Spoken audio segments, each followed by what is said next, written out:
Olá, gente, tudo bem? É um prazer estar aqui com vocês. Apesar de não estar fisicamente, eu agradeço muito a oportunidade.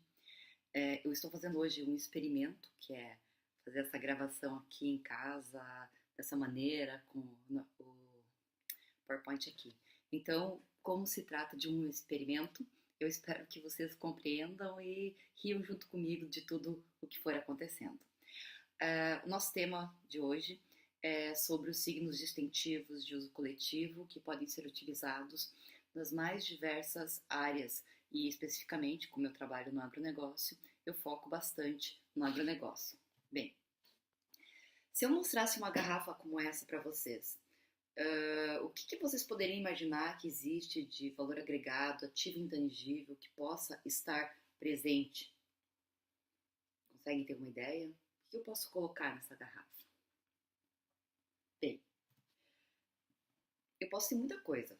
Eu posso ter, por exemplo, desde uma nova variedade vegetal, posso ter um desenho industrial diferenciado, posso ter um programa de computador que leia o código de barras, posso ter sobre um direito autoral uma imagem que eu utilize no rótulo, posso ter uma topografia de circuitos integrados que auxilie na comprovação de que esse vinho é autêntico, posso ter uma patente de invenção sobre, por exemplo, as leveduras que sejam utilizadas, posso ter um modelo de utilidade sobre a nova forma de selar, de fechar essa garrafa, assim como, e esse é o nosso foco, né?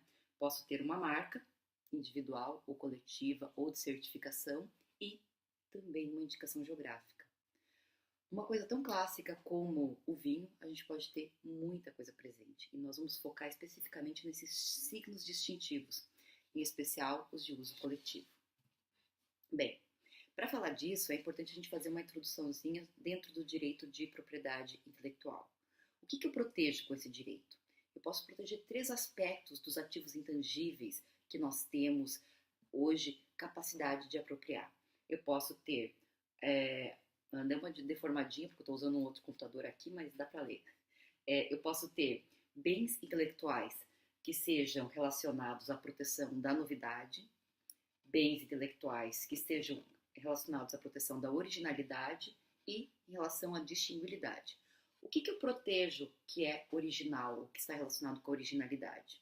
Em regra, eu vou proteger músicas, livros, inclusive software entra nessa categoria, que são os direitos que estão relacionados com algo que é original em relação à sua forma de apresentação. Por exemplo, se for pensar uma coisa bem assim, na historinha da Chapeuzinho Vermelho. Muita gente já contou essa historinha, muita gente já representou essa historinha, já escreveu, já fez desenho animado e já colocou no cinema. Vocês lembram de um filme agora recente chamado A Menina da Capa Vermelha? Pois é, uma maneira original, e por isso passivo de proteção, de contar novamente a história da Chapeuzinho Vermelho. Essa é a lógica da originalidade. Proteger, porque nem sempre a ideia em si é passivo de proteção, mas a maneira como eu expresso a originalidade em eu colocar isso é que é passivo de proteção. A outra forma está relacionada à novidade, ou seja, a proteção que é garantida a tudo aquilo que tem a ver com tecnologia, com novidade, com algo que venha do progresso para a humanidade. Imagine como era o mundo sem tesoura. Consegue imaginar? Uma coisa simples, colocar duas lâminas para cortarem. Isso com certeza foi uma revolução. Um mundo sem botões, em que as pessoas tinham que amarrar a roupa. Zíper. Coisa simples, né, de se pensar, mas que ao seu tempo receberam um devido tratamento. E se hoje não existissem, poderiam ser protegidas por patentes de invenção ou ainda por modelo de utilidade. E agora, mais recentemente, eu posso traduzir isso também para plantas, por meio de patentes de genes ou de proteção de novas variedades vegetais. E por fim, o nosso objeto mais específico, aqueles bens intangíveis que se destacam e são passíveis de proteção porque se distinguem de outros bens, ou seja, tem o caráter de distinguibilidade. Quando você vai no mercado, muitas vezes você opta por uma marca ou por outra, porque alguma coisa daquela marca específica te traz ou te remete uma relação de confiança e faz com que você distinga os determinados produtos e opte por aquela. Isso também se aplica em outras áreas do direito, das marcas, e que nós vamos tratar na sequência. Por exemplo, é claro, eu sim trabalho com vinho e vou falar muito de vinho. O que eu posso encontrar como signo distintivo no vinho? Eu posso, desde compreender que ele vem de uma coletividade, porque ele foi feito em uma cooperativa, que ele é proveniente de uma indicação geográfica, porque ele é de um determinado território, de uma região que se tornou conhecida por determinado atributo, e ainda eu posso ter alguma certificação, ou seja, certificar que aquele determinado produto ele cumpriu um procedimento, ele atende a uma regra de qualidade, ele é sustentável. Então eu posso ter 3 tipos de identificação de signos que vão comunicar algo a alguém que não necessariamente são a marca da empresa.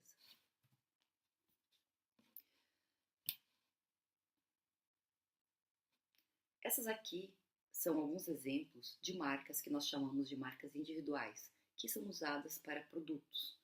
Muitas aqui, né, especificamente do Rio Grande do Sul, como a Polar, outras conhecidas mundialmente, Pepsi, outras, né, claro, aqui o Esporte Clube Rio Grande, né, o Vovô. Então são marcas que vão te ajudar na escolha de um determinado produto, na relação de confiança que você estabelece nesse produto. Eu vou saber, por exemplo, entre comprar um chocolate da Nestlé ou comprar um doce lá na Doces Imperial em Pelotas, o que eu compraria? Qual que é a relação que eu estabeleço com isso? E além das marcas de produtos e serviços, eu também tenho as marcas coletivas. O que são essas marcas? São marcas que estão relacionadas com uma determinada coletividade. Por exemplo, aqui eu tenho a marca Amorango. Essa marca não é de bom princípio. Ela é de Nova Friburgo, no Rio de Janeiro.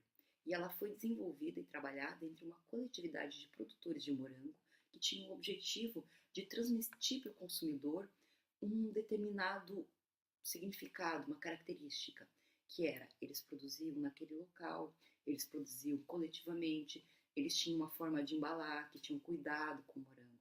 Então, essa marca, quando o consumidor ia comprar, traduzia todo esse cuidado e toda a relação da cadeia produtiva com o consumidor final. Outras marcas também que eu tenho coletivas são, por exemplo, Vinhos do Brasil, Wines of Brasil, Suco de Uva do Brasil. E nós temos também uma marca coletiva dos produtores de espumante de Garibaldi. Essas marcas já foram concedidas, assim como a marca dos vinhos de altitude de Santa Catarina, a Cavitz. Aqui eu trouxe algumas marcas que poderiam, por exemplo, ser marcas coletivas, como a Cocafé, mas que foram registradas como individuais. Qual que é a grande característica, o diferencial de uma marca coletiva?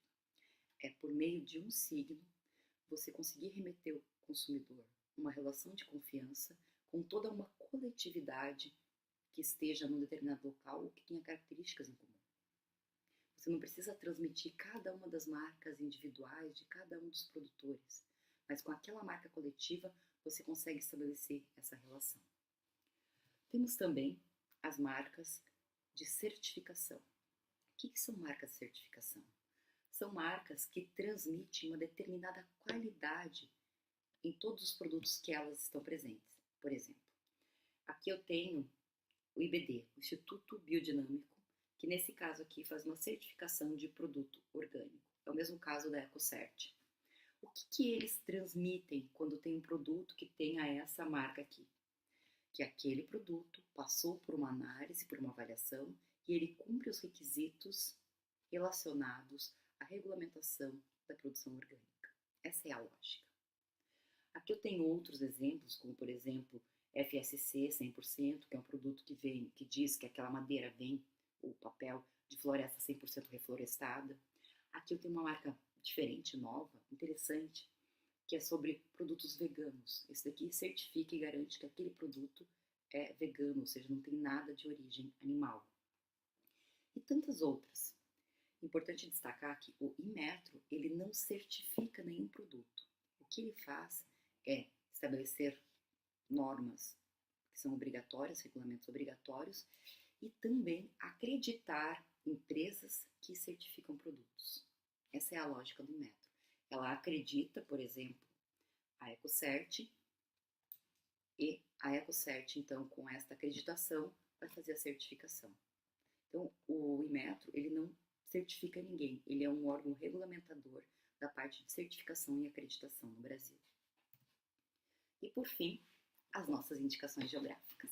Aqui eu trouxe um pequeno mosaico das indicações geográficas brasileiras, tem muitas más hoje, mas especificamente o Vale dos Vinhedos, que foi concedido como indicação de procedência e depois como denominação de origem, a indicação de procedência de Pinto Bandeiro para vinhos, a denominação de origem, a primeira brasileira, para arroz do litoral norte gaúcho, Pampa Gaúcho da campanha meridional para a carne, Pelotas para os nossos doces de Pelotas, Monte Belo para os vinhos de Monte Belo, Vale dos Sinos para couro acabado. Essas são as indicações geográficas do Rio Grande do Sul. Recentemente também foi concedida a Farroupilha, que não está aqui no mosaico. Mas então são o quê? São signos distintivos também de uso coletivo de quem está naquela região delimitada, que tem o propósito de proteger o território, proteger o nome do território e possibilitar que aquelas pessoas que estão lá transmitam para o consumidor final as características que estão relacionadas com o território. Essa é a lógica da indicação geográfica. Bem, esse aqui é um panorama geral inicial e a gente vai entrar em algumas coisas mais específicas no decorrer da nossa conversa. Por que eu uso um signo distintivo? Se eu parar na rua, na beira da estrada e ver um cacho de uva desses, sem procedência, sem saber de onde que é, sem saber se foi respeitado, por exemplo, aquele período de carência entre a última aplicação de algum fungicida e a colheita, e se eu encontrar um produto que tenha o certificado de orgânico, foi identificado como sendo de uma indicação geográfica, por exemplo, ele é um produto ecologicamente correto, qual produto que eu estabeleceria uma maior relação de confiança? Será que eu pagaria mais por esse em relação a esse? Eu sei de onde ele vem. Eu sei como ele foi feito. Isso aqui me transmite um pouco dessa história. E isso faz diferença. Mas é importante uma coisa, muito importante. Eu tenho uma linha divisória entre o que é obrigatório e o que é facultativo. O que é obrigatório? Cumprimento de todos os requisitos e características dos alimentos em relação à sua sanidade e segurança. Isso é obrigatório. Eu tenho um padrão de identidade e qualidade para os produtos e eu tenho que cumprir. Não é uma opção, é uma obrigação. É isso que eu tenho que oferecer para o consumidor minimamente. Mas eu também posso oferecer algo adicional, agregado. Aqui é um exemplo, por exemplo, das normas ISO. Eu posso ter um selo que me garante que eu tenho uma gestão da segurança dos alimentos. Eu posso ter um selo, por exemplo, que tem uma gestão ambiental para a produção daquele alimento. E isso vai agregar um valor a mais, vai diferenciar aquele produto. Nós sabemos que todos têm um patamar, um standard mínimo, e a partir dali nós podemos agregar valor àquele produto. Desde quando que se usa signo distintivo? Desde quando que nós marcamos os nossos produtos? Bem, essa peça aqui é do período do bronze e era chamado de cilindro, que tinha algumas figuras, e eu marcava com esse cilindro, por exemplo, as ânforas, aquelas partezinhas aqueles vasos enormes que se chamavam de ânforas. Com qual objetivo? Demonstrar, por exemplo, que ele estava protegido pelos deuses, da onde que ele vinha, quem produzia, até que alimento tinha ali dentro. Então, desde antes de eu ter a ideia de uma escrita, necessariamente, eu já tinha uma lógica de sinalizar os produtos, para poder comunicar algo para quem não estivesse presente.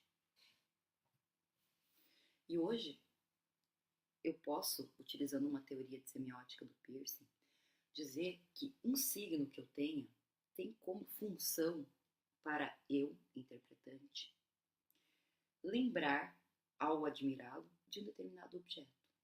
Imagine, por exemplo, vocês Fecha os olhos, todo mundo aí, fecha os olhos. Vocês foram visitar o Vale dos Vinhedos. Chegando lá, foram, né, com o namorado, com o esposo, com a esposa, com a namorada.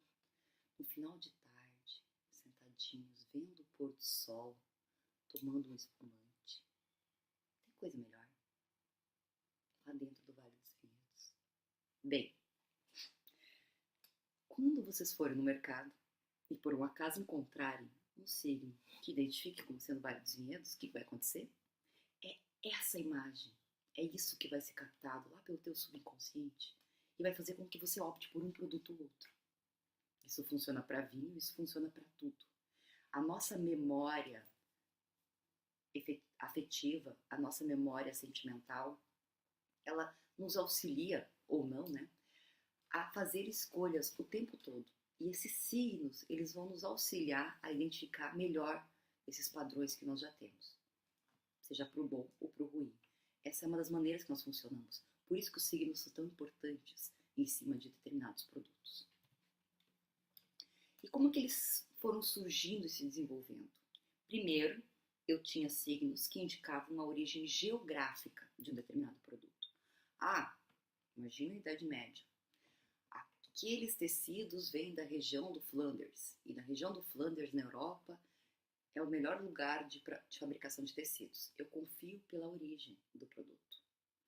No segundo momento, não é só a origem geográfica, mas também a origem comercial. Porque naquela região do Flanders, por exemplo, tinham 4 ou 5 artesãos. Mas aquele artesão era o mais capacitado, o melhor tecido vinha dele, porque ele sabia tecer os fios. Então, eu vou utilizando os signos, primeiro, para uma identificação da origem geográfica e, no segundo momento, para a identificação de uma origem comercial do produto.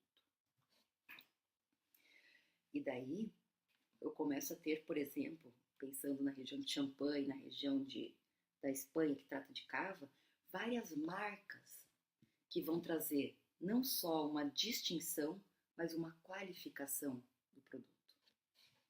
Para chegar num determinado momento em que eu vou ter vários produtos da mesma região, da mesma origem comercial, mas com marcas diferentes, porque são destinadas a a consumidores diferentes. Olha só que interessante. Um Dom Pérignon, por exemplo, um espumante caro, vai ser alguma coisa para uma pessoa mais, né, digamos assim, madura. Já um Moët Chandon, como esse daqui, é algo um pouco mais jovial. Então, são públicos diferentes que os signos podem alcançar. E eles podem ser signos só distintivos ou também qualificativos. Como eu havia comentado com vocês, os signos distintivos podem ser de produto ou serviço e vão distinguir produtos semelhantes entre um e outro. Por exemplo, eu vou optar por Omo ou Ariel. Por que eu vou comprar Omo? Não, porque minha mãe sempre comprou Omo. Mas o Ariel está mais barato. E daí? Qual que eu confio mais? Qual que eu opto? Essa é a lógica desse signo distintivo. Por outro lado, eu vou ter alguns signos qualificativos, como por exemplo esse aqui do produto orgânico no Brasil, que vai me dizer que não um produto, mas todos os produtos onde ele está posto, significa que de alguma maneira foi atestada a conformidade daquele produto com o padrão do produto orgânico. Agora, olha que interessante.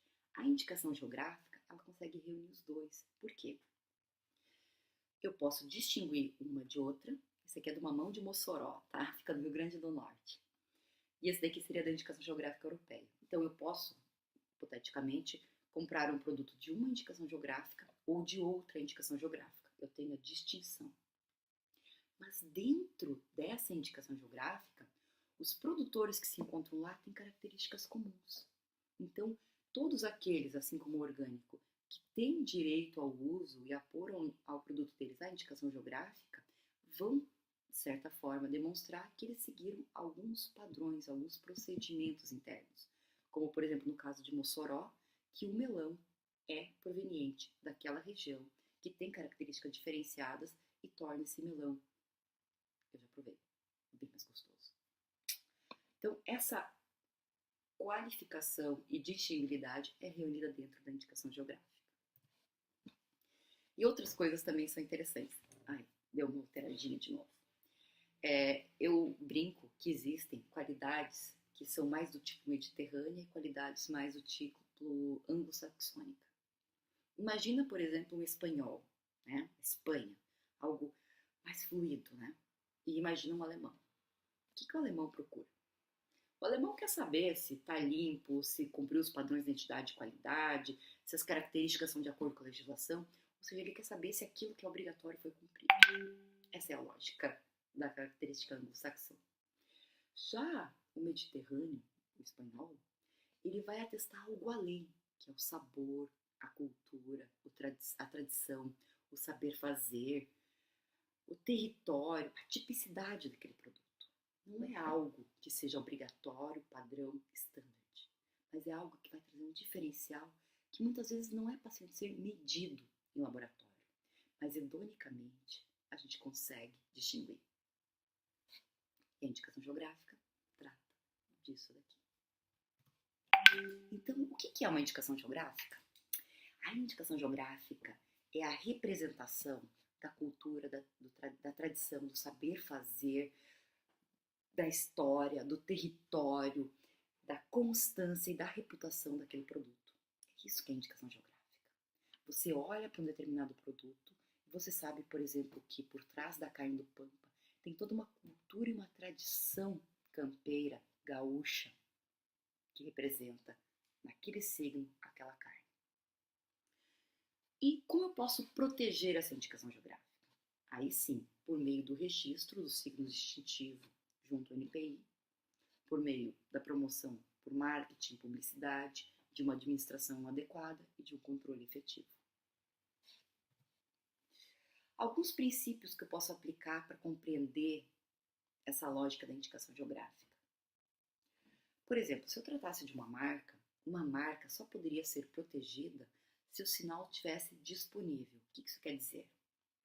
Que quando eu vou registrar, não pode ter tido nenhuma outra marca registrada com aquele mesmo nome. Exemplo, por exemplo, Paraty. Paraty, hoje, tem uma proteção com uma indicação geográfica para a cachaça dessa região, Paraty. Não é mais um signo disponível, porque alguém já, ou seja, aquele grupo de produtores, já utiliza, dispõe e identifica aquele produto. Então, essa seria a lógica de disponibilidade. Pega, por exemplo, a marca que a gente falou antes, Omo. Será que eu poderia registrar algum outro produto de limpeza com Omo? Eu não estaria, de alguma maneira, ferindo o direito da original? Porque não está mais disponível, eu não posso registrar. Anterioridade. É a ideia de que o primeiro a registrar é o primeiro que recebe. Isso funciona muito bem em marcas. Eu posso ter um pedido e um dia depois ser depositado, aquele que depositou o primeiro pedido de marca é o que recebe. Agora, no caso, por exemplo, da indicação geográfica, Vale dos Vinhedos, ela tem uma prioridade, ela já foi concedida.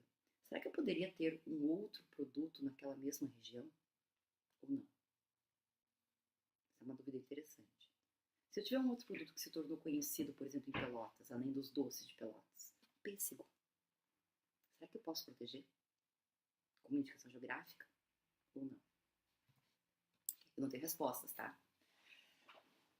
Tem um outro princípio que é aplicável para marcas, que é o princípio da especialidade. O que isso quer dizer? Eu posso proteger, tem uma marca, por exemplo, Miolo, que ela está protegida na classe 33, que é para vinho. Mas também está protegida para programa de música, que é um programa de rádio, numa outra classe.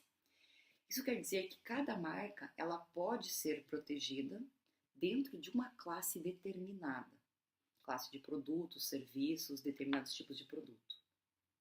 Será que isso funciona para indicação geográfica também? Será que eu poderia ter uma indicação geográfica de, por exemplo, vinho para o Vale de São Francisco e uma indicação geográfica de frutas para o Vale de São Francisco? Pois, estão trabalhando nisso. Será que eu poderia ter uma indicação geográfica de campanha para vinho e outra para oliveiras? Para vinho já estão trabalhando. E outra coisa bem importante, que é o princípio da territorialidade. Como é que funciona isso? Uma indicação geográfica só está protegida no Brasil, por exemplo, se ela tiver sido solicitada o reconhecimento aqui no Brasil. O que isso quer dizer? Imagina, por exemplo, a indicação geográfica champanhe. Ela é reconhecida na França, é reconhecida na União Europeia, mas até pouco tempo atrás não havia sido pedido o reconhecimento aqui no Brasil. Portanto, aqui ela não estava protegida. É assim que funciona a lógica da territorialidade.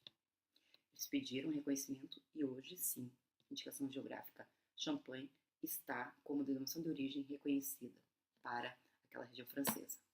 Mas, por exemplo, Prosecco. Já ouviram falar de Prosecco?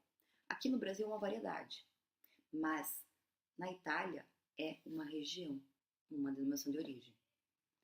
Por acaso, a gente pode ou não pode utilizar a variedade Prosecco aqui no Brasil? Bem, aqui ela não foi nem solicitada, nem reconhecida. Portanto, no Brasil, nós podemos continuar tranquilamente a utilizar Prosecco como variedade. Mas, claro, não vamos exportar para a União Europeia esse produto, certo? E tem a questão da notoriedade. De maneira geral, como eu comentei com vocês, as marcas vão ser registradas em uma determinada classe. Existem algumas marcas que são consideradas notórias ou de alto renome. A marca notória ou marca de alto renome, ela é ou reconhecida dentro da sua área ou para todos os produtos. Por exemplo, Coca-Cola. Se eu registrasse uma marca com o nome Coca-Cola para, sei lá, copos, ou uma coisa totalmente diferente, editora de livros Coca-Cola, será que as pessoas não iriam relacionar isso, iriam achar que de alguma maneira está relacionada com o refrigerante Coca-Cola? Essa é uma marca que é considerada de alto renome. Então, ela não poderia, uma outra pessoa não poderia proteger em outras áreas aquela que já está protegida. E daí vem a pergunta, será que isso se aplica para a indicação geográfica? Ela tem que ser conhecida, ela tem que ter notoriedade, ela tem que ter reputação? Como é que funcionariam os outros nomes? Tem um outro exemplo interessante que é Salinas. A região de Salinas, que fica em Minas Gerais, já tinha há um tempo atrás uma marca, que era Salinas para cachaça. E, posteriormente, foi solicitado o pedido de Salinas, região de Salinas, como indicação geográfica. As duas foram, a IG foi concedida e as duas estão convivendo. Como é que funciona isso? Será que está ok para o consumidor? São dúvidas, tá? Aqui no Brasil, eu falei bastante de indicação geográfica, mas vocês já devem ter ouvido falar de indicação de procedência e denominação de origem. Qual que é a diferença? Bem, o todo se considera indicação geográfica, que se divide, digamos assim, em indicação de procedência e denominação de origem. Ela está regulamentada pela Lei 9279 de 96. O que é uma indicação de procedência? Indicação de procedência é um nome geográfico que se tornou conhecido, ou seja, obteve uma reputação para um determinado produto ou serviço que seja produzido ou prestado naquela região delimitada. Essa é a lógica da indicação de procedência. Indica a procedência do produto ou, no caso excepcional de ser um serviço, onde o serviço é prestado. Uma curiosidade, nós só temos uma indicação de procedência de serviços concedida no Brasil, que é para o Polo Digital de Pernambuco. Porto Digital é o nome do local. Porto Digital de Pernambuco, que fica em Recife, no centro histórico. É a única indicação geográfica de serviço. Denominação de origem, a gente não tem nenhuma.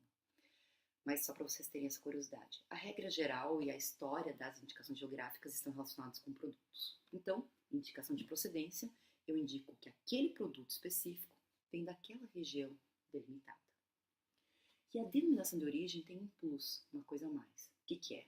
O nome geográfico, ele está relacionado a fatores naturais e humanos que sejam exclusivos ou essencialmente estabelecidos naquela área e deem características diferenciadas para aquele produto ou serviço. Então, a denominação de origem é um nome geográfico que se atribui a um determinado produto porque há características nele que possam ser atribuídas essencial ou exclusivamente aos fatores naturais e humanos daquela região delimitada.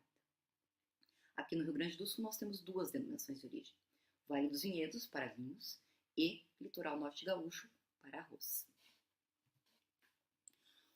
Qual que é a proteção que é conferida no Brasil para uma indicação geográfica? Bem, eu posso proteger o nome geográfico só, por exemplo, aqui, não sei se está dando para ver direito, Brasil, a representação gráfica da região, fosse o mapa, ou ainda uma representação figurativa gráfica aleatória. É isso que eu protejo, ou seja, aquilo que representa aquele signo distintivo. A abrangência, como eu havia comentado para vocês, é territorial, ou seja, a proteção se dá em determinado país. A proteção dá o direito de utilizar a IG com exclusividade para todos aqueles que estão na área delimitada e que cumpram o regulamento. E também impedir que terceiros que não sejam da área possam utilizar, além do prazo de concessão ser indeterminado. Por exemplo, imagina alguém que mora em Bento Gonçalves, tem a sua vinícola em Bento Gonçalves, mas não está dentro da área delimitada do Vale dos Vinhedos. Como é que funciona? Ele pode usar Vale dos Vinhedos? Não, ele não está na área delimitada. Não estando lá e não cumprindo também os requisitos, porque são duas questões, né? Eu tenho o regulamento de uso que vai me dizer o que eu tenho que fazer. Então, não cumprindo esses requisitos e não estando na área delimitada, eu não posso usar a indicação geográfica. O uso é restrito aos produtores ou prestadores de serviço que estão instalados e produzindo na área delimitada. E, no caso da DO, ainda poderão ser verificados alguns requisitos de qualidade para identificar, por exemplo, se aquele produto ele traz as características organolépticas que tornaram aquela região reconhecida por aquele produto. Imagina uma carne, dá para diferenciar uma carne, por exemplo, da região do Pampa, que o gado tenha sido criado em pasto aberto, que seja um Nelore, Nelore não, um Hereford, por exemplo, ou um zebu, uma carne de zebu que seja do Mato Grosso. Tem características que vão diferenciar esses dois produtos. E é isso que está relacionado com a denominação de origem. O que não é uma indicação geográfica? Queijo Minas. Será que o queijo Minas é todo feito em Minas? Ou será que virou um padrão, um tipo de produto? Vocês já ouviram falar, por exemplo, da situação da Gillette ou do Cotonete, Band-Aid, que a marca se confundiu com o próprio produto. Eu não compro uma haste flexível com algodão nas pontas, eu compro um cotonete. E isso aconteceu um pouco com o queijo Minas padrão.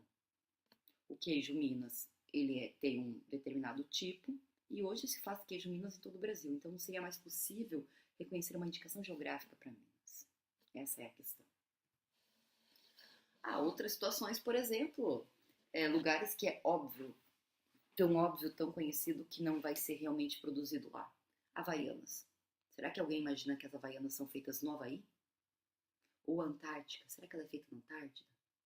São coisas que realmente, digamos assim, se deslocalizam totalmente e, por isso, não levariam o consumidor em erro. Quem pode solicitar o registro de uma indicação geográfica? Bem, podem solicitar um registro uma pessoa jurídica que representa a coletividade. Por exemplo, uma associação ou uma cooperativa. Quem representa a coletividade? Até hoje, praticamente todas as indicações geográficas reconhecidas foram relacionadas a associações. Tá? Então, aquela associação está naquela área delimitada, ela reúne produtores que estão naquela área delimitada e trabalha com eles. Ela representa essa coletividade. Uma empresa não teria essa mesma capacidade. Por quê? Porque ela tem um número de sócios fechados. Você não teria a liberdade de sair ou entrar como você tem uma associação. Por isso que é a ideia de associação, para representar a coletividade. O único produtor poderia solicitar? Se for o único na área delimitada, poderia, mas essa é a exceção. A regra é a coletividade. E daí vem uma pergunta importante. Quem é o titular dessa indicação geográfica? Bem, não é a associação. Ela só está representando os produtores. realmente quem é o titular dessa indicação geográfica é a coletividade, todos os produtores que estão naquela área delimitada. Todos eles são coletivamente titulares, porque estão lá, porque produzem aquele produto e porque estão cumprindo o regulamento de uso. Isso os torna titulares. E aqui eu gostaria de passar para vocês um pouquinho da história, não está dando para ver direito, um pouquinho da história das indicações geográficas de vinho aqui no Brasil. É interessante ressaltar que as indicações geográficas elas começam a ser desenvolvidas a partir de 1990 com o pesquisador Jorge Tonieto trazendo esse conhecimento, essa lógica para o Brasil. Até ontem eu estive conversando com ele numa reunião da IP da campanha, da indicação de procedência da campanha, ele comentou que o primeiro artigo que ele escreveu sobre indicação geográfica foi em 91, que ele publicou num congresso no Uruguai.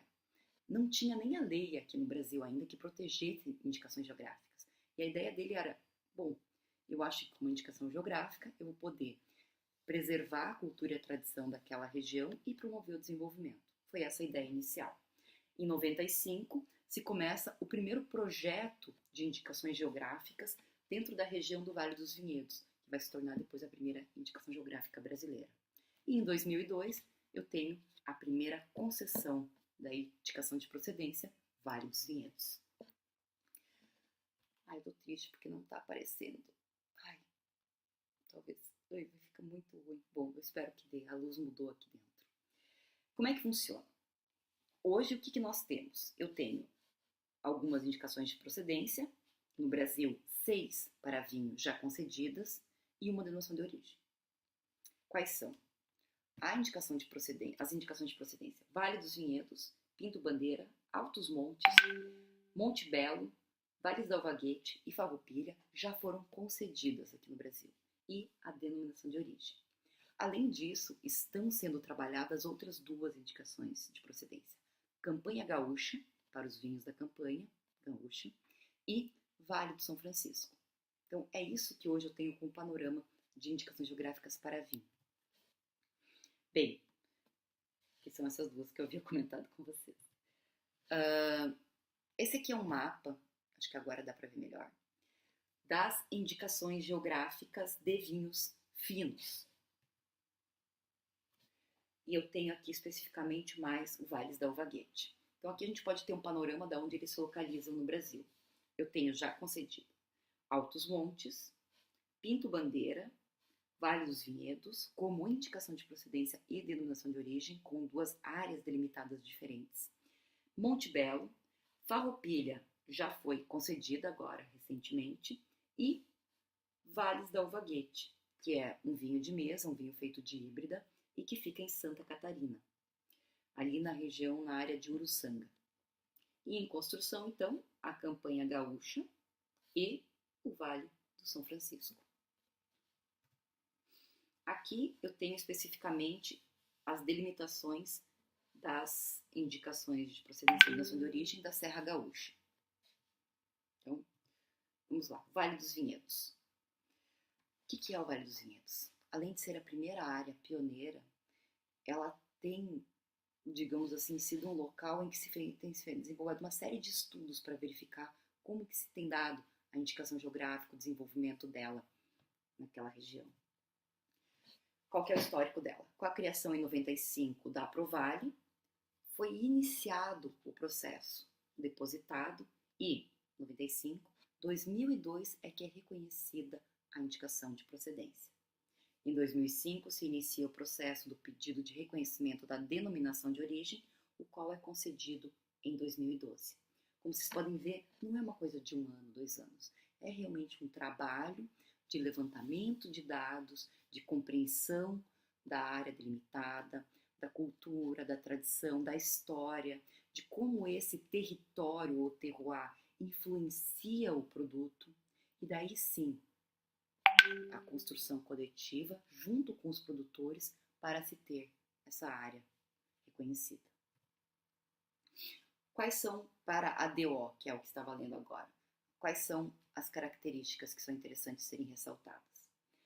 São vinhos finos tintos, brancos, secos, vinhos espumantes brancos ou rosados também, e algumas variedades. Para os tintos, Cabernet Sauvignon, Cabernet Franc, Merlot e Taná, sendo emblemático de lá o Merlot. No caso dos vinhos brancos, Chardonnay e Riesling. No caso dos vinhos espumantes, Chardonnay, Riesling itálico e Pinot Noir. São essas as variedades que são permitidas. Outras não estão mais na DO, são só essas, e a forma de sistema de cultivo é espaldeira. Essas são as características gerais da denominação de origem que devem ser observadas para que o produtor tenha direito a utilizar o signo Vale dos Vinhedos. Essa daqui, ficou mais difícil ainda de ver agora, é o certificado, né, de reconhecimento. E aqui o mapa, então, da denominação de origem do Vale dos Vinhedos.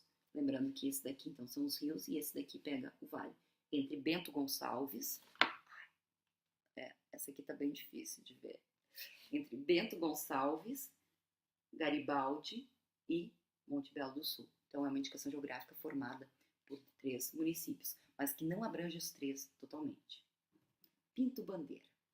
Pinto Bandeira é uma região que também fazia parte do município de Bento Gonçalves, agora é um município à parte, uma região com altitude em que o espumante é bastante reconhecido. Em 2001 foi criada a associação, que coisa, que é a Asprovinho. Em 2002 ela apresentou o pedido e foi reconhecido em 2010. Portanto, um período longo de trabalho e evolução. Quais são? Aqui tem um número maior de cultivares, né, de variedades viníferas, sempre aqui no caso viníferas, reconhecidas para vinho tinto, vinho branco, espumantes naturais e também para o moscatel. Então são esses os produtos e também são essas cultivares permitidas. E aqui o certificado. Essa aqui é a área de Pinto Bandeira. Então aqui eu vou ter o município de Bento Gonçalves, aqui já vou ter o município de Farroupilha, Nova Roma do Sul e Veranópolis. E ele fica realmente numa região mais alta, que é essa região de Pinto Bandeira.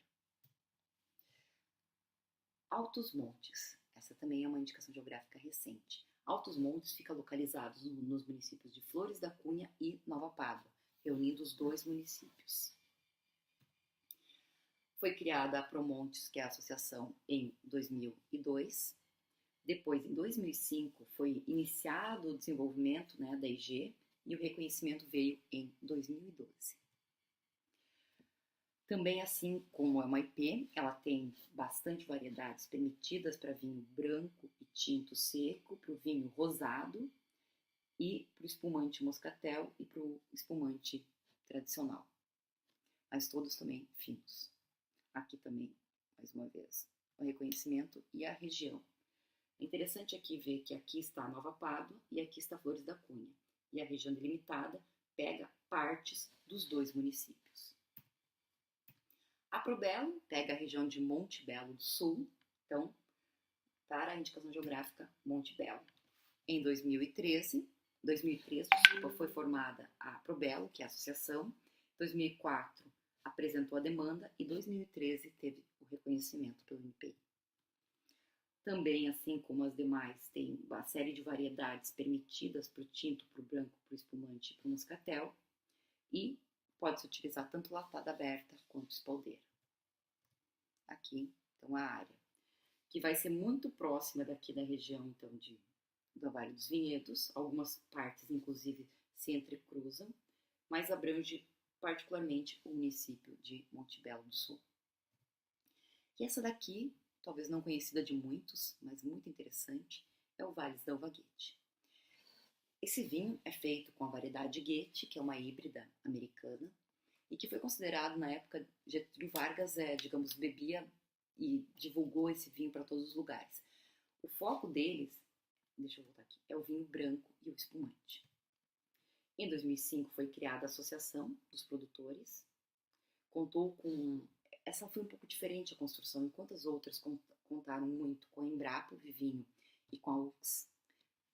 a Goethe, a Valise da Uva Goethe, contou com IPAGRE, SEBRAE de Santa Catarina, Governo do Estado, Universidade Federal de Santa Catarina e o município de Uruçanga. Em 2011, veio o reconhecimento dessa primeira indicação geográfica de Santa Catarina. Como que se deu o processo? Só pode ser utilizada a variedade Goethe, só ela, para vinho branco, seco, suave ou demi-sec, vinho leve branco, vinho espumante brut ou demi-sec, por todos os métodos, e o vinho licoroso. Esse é o foco, ela é bem mais focada, no caso, da indicação de procedência. E aqui, a gente pode ver, ela abrange os municípios de Uruçanga, Pedras Grandes, Cocal do Sul, Morro da Fumaça e 13 de Maio, sendo que a maior produção está realmente concentrada em Uruçanga.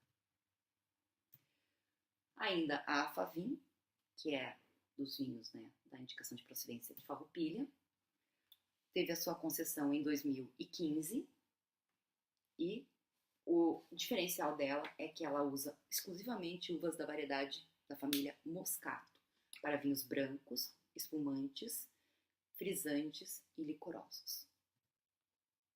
E ela fica, eu não sei se está dando para ver, mas nessa região aqui, sendo que em algumas situações há uma intersecção entre Pinto Bandeira e Farroupilha.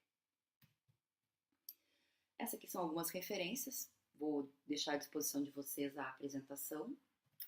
E, muito obrigada, cumprindo aqui os 45 minutos que me foram dados. Eu espero que de alguma maneira eu tenha colaborado para vocês saberem um pouco mais do que são as indicações geográficas, os signos distintivos de uso coletivo.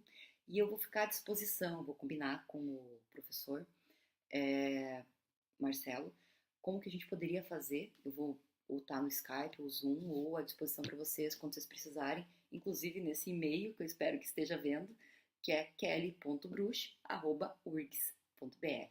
Muito obrigada pela atenção e pela paciência de todos vocês. Um grande abraço.